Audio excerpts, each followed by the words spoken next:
Assalamualaikum warahmatullahi wabarakatuh. Bismillahirrahmanirrahim. Allahumma ya Allah ihdinas siratal mustaqim siratal ladzina an'amta 'alaihim ghairil maghdubi 'alaihim waladdallin amin. Allahumma shalli wa sallim ala habibika Mustafa Muhammad wa ala alihi wa sahbihi wa barik wa sallim asliyan amma ba'du. Yang sangat saya hormati Mustasyar PBNU sekaligus Wakil Presiden Profesor Dr. Ma'ruf Amin. Yang saya hormati Rais Am PBNU, Rais Am NU Kiai Haji Miftahul Akhyar, Ketua Tanfid PBNU yang juga masih bernambah sama saya, Kiai Haji Said Akil, yang saya tadi senang sekali marahnya, senang sekali girohnya, karena itu memang khas keluarga kami. Jadi kalau nggak kesampaian marah itu bagus. Jadi di antara sifatnya para nabi itu wayakhdufulillah, kalau agama nggak dapat apa tadi jatah ya, nggak tahu saya maknanya itu. Jadi wayakhdufulillah wayardoliridho. Semua yang saya hormati, ini ada Ibu Menteri, Ibu Ida Fauzia, ada Gubernur Jatim Ibu Khofifah, yang sangat saya hormati keluarga besar Mbak Wahab Hasbullah. Di sini secara berurutan ada Nyai Mutmainnah, ada Nyai Mahfuzah, ada Nyai Hizbiyah, ada Nyai Mujidah. Yang sangat saya hormati Kiai Haji Hasib, Kiai Haji Rokib, semua yang saya hormati para santri, para alumni. Alhamdulillah tadi acaranya banyak sekali, jadi saya nanti ngaji insya Allah 15 menit. Karena menurut saya solusi bangsa ini itu mudah sekali kalau mau niru Mbah Wahab. Saya kemarin ditilihi Gus Hasib, saya tidak bilang bertamu, karena kalau tamu itu seakan-akan saya yang jadi tujuan, tapi niliilah karena beliau orang sepuh. Kemudian beberapa hari dikasih paketan buku beliau tentang Mbah Wahab, buku dari beliau tentang Mbah Wahab. Tapi sebetulnya saya tahu banyak tentang Mbah Wahab tanpa buku itu, karena Mbah Maimun, guru saya, juga bapak saya, Kiai Haji Nur Salim sering cerita. Kiai Wahab itu pedagang, juga ulama, juga politikus, juga pahlawan. Kita sebetulnya melihat itu sederhana, hanya sederhana dalam pikiran ulama. Jadi pernah suatu ketika Sayyidina Ali itu marah besar ketika melihat umat Islam itu pasif itu tidak aktif, sehingga beliau marah besar. Di antara kalimatnya itu, karena ini tengah-tengah kalimat, langsung pakai fa'ataf atau fa'tafrek atau apa sajalah, nanti terserah santri-santri yang ngi'rob. Fakubhan lakum hina sirtum gharadun yurma. Jadi umat ini akan buruk sekali ketika posisinya itu objek yang jadi sasaran tembak atau sasaran perasan pihak lain. Ketika misalnya haji itu bagus prospek, nanti ujung-ujungnya yang bikin sajadah kadang orang sana, mau biang kubu sebelah, nanti sensitif secara politik. Nanti ketika umat Islam punya kebutuhan pakaian ihram besar, juga yang produk kadang orang lain. Begitu seterusnya, sehingga setiap kebutuhan kita pun yang produk itu orang lain. Sehingga Mbah Wahab berpikiran sampai impor mori, pas itu kain putih. Begitu juga traveling, ketika umat Islam butuh mudah pergi ke Mekah untuk haji dan umrah, juga bironya itu kadang orang lain. Zaman itu Hindia Belanda, sehingga beliau dulu sudah mendirikan semacam biro haji. Itu semua adalah madhab, di antara madhab Sayyidina Ali ketika beliau mengatakan fakubhan lakum hina sirtum gharadun yurma. Buruk sekali kamu di mana-mana ini jadi objek.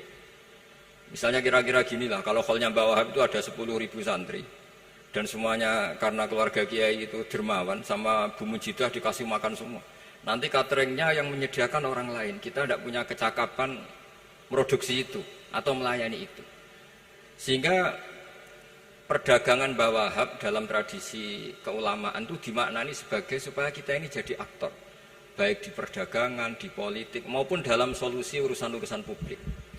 Misalnya sekarang ada problem apalah, sebetulnya solusinya gampang sekali. Ketika kita minus atau ketika kita tidak berkecukupan, mulai dulu ulama itu solusinya gampang. Pernah suatu Abdul Qasim Al-Junaidi atau siapa sajalah, ini karena polanya sama, menyuruh muridnya, saya tolong belikan ikan. Cara sekarang mungkin dikasih uang 50.000, terus dikasih tahu sama muridnya, Pak Yai uangnya tidak cukup karena harga ikannya 70.000. Terus kata gurunya, beri lebih murah lagi. Uang 50 aja tidak cukup, kok cari yang lebih murah. Kata beliau, arkhisuhu bitarki. Ya bikin murah karena kamu tidak berkeinginan. Jadi nggak usah belikan katanya. Ini penting sekali karena dulu ada solusi, masyhur itu makalahnya Imam Syafi'i itu.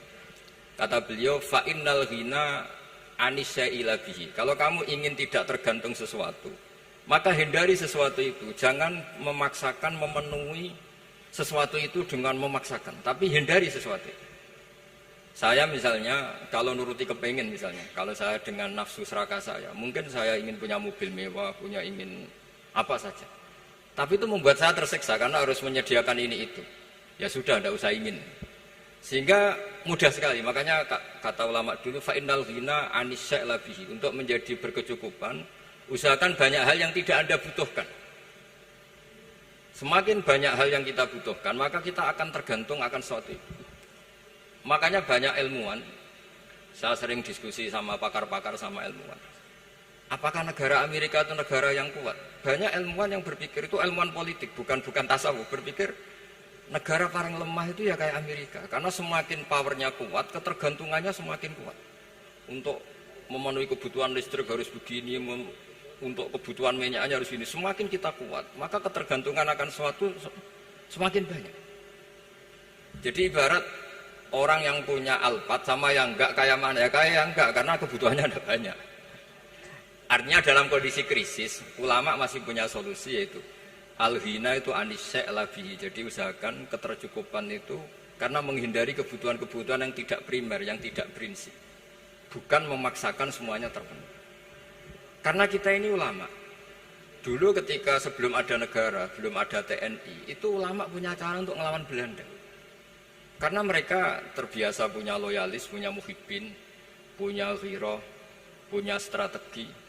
Sehingga Belanda itu kesulitan ngedidik ulama. Apalagi mereka terus ke Mekah, ketemu komunitas internasional yang semuanya berfatwa bahwa penjajahan harus dilawan.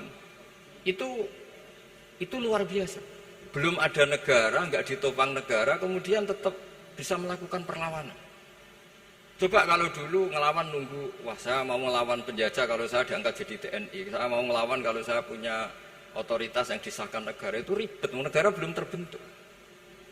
Makanya ini saya tidak akan ngaji lama-lama, tapi saya akan cerita khas Mbah Wahab sesuai riwayat yang saya dapatkan dari guru-guru kami, bahwa beliau tadi seperti yang dikatakan Pak Said, membina dan menyebarkan NU kemana-mana tanpa uang proposal. Nggak kebayang saat itu proposal kepada siapa, negara sendiri masih susah. Lalu mau diajukan kemana?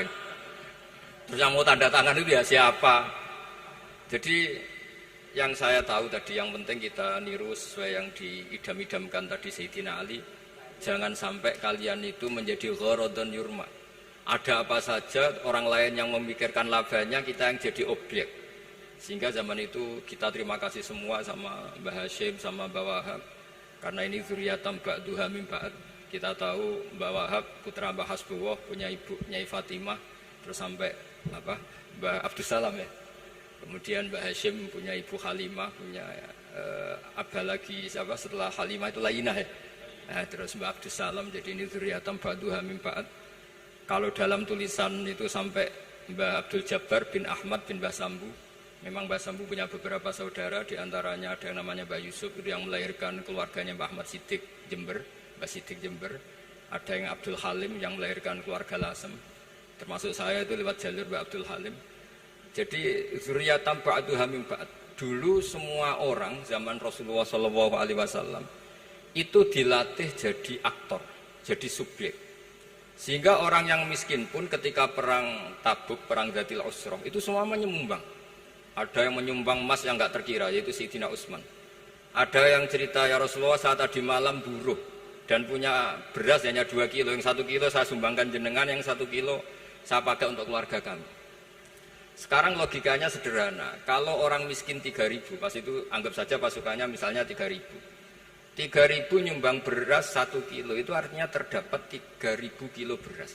Artinya apa? Orang Islam yang miskin membiayai dirinya sendiri untuk makan. Dan mereka adalah aktor heroik. Tapi kalau misalnya ini orang-orang miskin ini tidak mau urun rembuk, kemudian menjadi beban negara, maka yang harusnya dipakai senjata, dipakai beli sembako. Dulu zaman Nabi meskipun orang itu miskin, itu semuanya bersifat heroik. Sehingga perang Dhatul Usra itu perang paling dikenang Al-Quran. Nah, efek dari ingin memberi adalah tidak tamak. Makanya kalau dalam kitab tasawuf, itu orang pikir itu gak dikritik. Yang dikritik orang tomak. Karena orang menvonis orang lain kikir itu pasti karena berkeinginan mendapat. Kalau tidak berkeinginan mendapat, maka orang lain tidak akan kamu vonis sebagai kikir. Andai kan kita semua ingin memberi sumbangan kepada Indonesia, maka kita tidak akan menvonis pemerintahan kita tidak becus ngurmat kita. Meskipun pemerintah tentu berkewajiban ngurmat orang-orang miskin itu tentu. Tapi andai kan semua orang miskin berpikir ingin menyumbang pemerintah, maka tidak akan menyalahkan pemerintah ketika faktanya nanti suatu saat atau kapan saja, semoga ini tidak terjadi, itu tidak mampu menyumbang. Karena masyarakat kepikirannya memberi, bukan mendapat. Ini solusi-solusi yang diajarkan Rasulullah SAW yang disebut al-yadul ulya khairun minal yadis sufla. Jadi bahwa posisi memberi jauh lebih baik ketimbang posisi menerima. Sehingga ketika Allah mensifati orang baik itu siapa? Allah mensifatinya sederhana. Wa mimma razaqnahum yunfikun. Orang yang kepinginannya itu yang memberi. Itu dulu zaman Nabi, pas perang Khandaq, pas perang Tabuk, pas beberapa perang, itu orang yang paling miskin pun turun. Sampai orang-orang munafik mencibir, inna Allaha ta'ala la ghaniyun an shadaqati hadza. Allah tidak butuh sedekah hanya 1 kilo. Tapi coba efeknya dari sedekah 1 kilo itu tadi, misalnya orang miskin yang perang 3.000, itu semuanya memakan uangnya sendiri setidaknya enggak jadi beban negara. Terus mentalnya itu patriotik. Dari mental patriotik itu ketemu Belanda kayak apa, mereka bisa makan apa saja. Mulai ares gedang, mulai apa saja, yang penting halal. Karena mentalnya dari awal heroik. Tapi andai kan mereka mentalnya tomak, mungkin sudah mati. Karena, wah nunggu negara ngasih makan, proposal dulu, sedang mati. Tapi orang dulu enggak, karena heroik, inginnya memberi sehingga bisa mendapatkan solusinya sendiri. Ini solusi yang saya tawarkan sebetulnya ini Mudawwan, artinya Mudawwan itu ada di beberapa kitab, lihat di beberapa tafsir istilah perang Dhatul Usra, perang Tabuk atau perang apa saja itu memang zaman itu susah sekali. Itu menjadi solusi utama adalah setiap orang ingin bermental patriotik. Nah, kalau sudah orang bermental patriotik itu gampang, ukur apa saja itu gampang. Karena tadi dari 3.000 atau 1.000 atau apa saja pasukan, sampai ada yang urun tadi beras 1 kilo, tapi 1 kilo itu menjadi satu watak, satu karakter bahwa bangsa ini inginnya memberi sama negara, sehingga negara ini mudah merdeka. Coba kalau semua orang miskin zaman itu bermental ingin mendapat, ribut proposal, nyalahkan ini, nggak didata miskin tersinggung, kan capek. Jadi ini memang zaman akhir ya, agak aneh, orang nggak didata miskin itu tersinggung. Kalau besanan nyari yang kaya, tapi kalau ada sumbangan nyari sebagai yang miskin. Jadi kalau tanya solusi khas ulama, kita belajar dari perang Dhatul Usra. Itu orang yang miskin semuanya urun. Nah, barokahnya urun itu kemudian mereka bermental patriotik. Barokahnya patriotik, yang kaya, yang miskin, yang pinter semuanya berkontribusi untuk menyumbang negara. Akhirnya negara ini bisa merdeka sebelum terbentuk TNI, sebelum terbentuk Polri. Karena tadi keinginan memberi, keinginan patriotik. Sehingga cerita buyut-buyut saya ketika Belanda atau apa Jepang, itu yang dicari di geladak saya itu ya kitab. Karena kitab ini dianggap sumber inspirasi mereka melawan Belanda.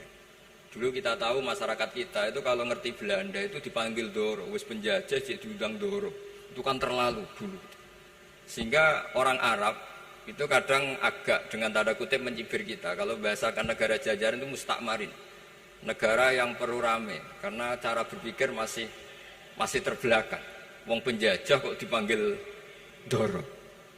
Terus ketika beberapa kiai melihat Belanda baik karena di alun-alun dikasih masjid gini-gini, sudah tidak berotak karena anggap Hindia Belanda itu baik.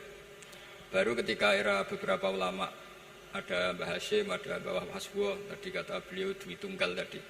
Terus ada fatwa resolusi jihad. Sehingga mereka baru sadar bahwa Belanda itu ancaman. Kayak apa pentingnya ilmu, kayak apa pentingnya fikih. Karena di fikih jelas, jihad untuk melawan penjajah itu fardu kifayah. Tapi jika musuh kadung ada di kita, maka itu fardu ain. Tidak lagi ada prasyarat harus lelaki, harus merdeka, enggak, perempuan pun harus terlibat. Sehingga kita punya pahlawan kayak Cut Nyadin, beberapa daerah Kartini. Itu ada di khazanah kitab-kitab fikih kita.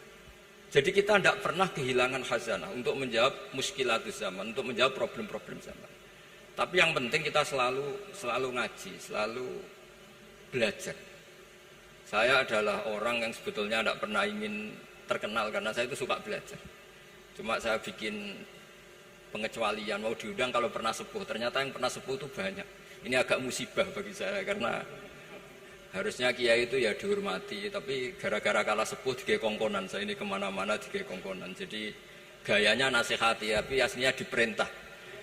Jadi tidak ada kerennya sama sekali. Saya di mana-mana posisinya al-makmur, diperintah. Tapi saya senang karena ilmu itu butuh konsensus. Andai kan saya tidak pernah ngaji di depan Mbah Mun, di depan bapak, di depan guru-guru, maka mungkin saya tidak pede atas bacaan yang saya baca. Karena saya tidak tahu ini benar apa tidak.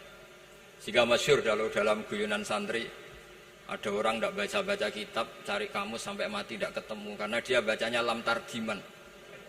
Wah itu cari di kamus sampai mati tidak akan ketemu. Bareng tanya gurunya, ini apa Pak Yai? Oh itu lam tarodaman juga. Lam tarodaman itu karena marjiknya mar'ah, orang ningali sapa mar'ah daman ing getih. Dia bacanya jadi satu lam tardiman. Dicari di kamus ya, sampai mati tidak akan ketemu. Makanya di guyonan-guyonan pesantren itu banyak katanya ada cerita orang mati karena satu titik.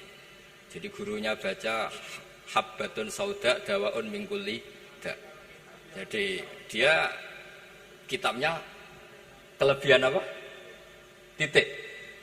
Jadi kelebihan titik dia bacanya itu hayatun sauda dawaun min kulli da. Nyari ular hitam, kobra, dipatuk mati, padahal sesuai resep kitabnya, karena kitabnya dia kelebihan titik hayatun sauda, artinya maknanya ular hitam, sementara tagnya mestinya habbatun sauda. Jadi kenaifan-kenaifan begini itu harus kita dandani, karena yang bisa, kata Pak Said tadi, yang bisa itu kita cari kebenaran dari mana. Kita itu ya pokoknya ulama lah, tidak harus NU, tidak harus Muhammadiyah, pokoknya ulama yang wasatiyah. Itu nanti terus gimana yang wasatiyah itu kayak apa, tapi jelas ulama. Karena dulu zaman, kalau kita fair secara sejarah dulu ya Mbah Wahab ya dekat Mas Mansur, dulu Mbah Hashim ngaji sama Mbah Ahmad Dahlan sama-sama di Mbah Soleh Darat, ketika di Mekah ya sama-sama ngaji di Syekh Khotim Minangkabau. Jadi kalau era beliau itu ya memang dulu perbedaan itu nggak ada masalah, karena perbedaan itu bawaan visi ya. Saya belajar usul fikih di antara yang diceritakan di buku-buku Mbah Wahab, beliau itu ahli usul fikih. Sementara Ki Bisri itu suka fikih mateng. Sehingga memang ada perbedaan antara fikih mateng dan usul fikih. Saya beri satu contoh. Ini guyonan tapi nanti di usul fikih nanti kelihatan. Di usul fikih itu ada ilmu namanya tangkihul manat. Ketika Nabi sama-sama menyebut sesuatu, sebetulnya ada benang merah di situ, tidak sama persis. Misalnya begini. Ja'a a'rabiyun ila Rasulillah sallallahu alaihi wasallam. Faqala ya Rasulullah ahlaktu. Wa ma ahlakaka qal waqatu imraati fi nahari Ramadan. Ya Rasulullah, saya ini orang yang rusak karena saya berhubungan intim dengan istri saya di ketika Ramadan. Terus Nabi ngendikan, ya sudah kamu harus merdekakan budak, saya tidak punya ya Rasulullah. Ya sudah kamu puasa 2 bulan berturut-turut. Kata beliau, puasa baru sehari saja kecelakaan apalagi 2 bulan.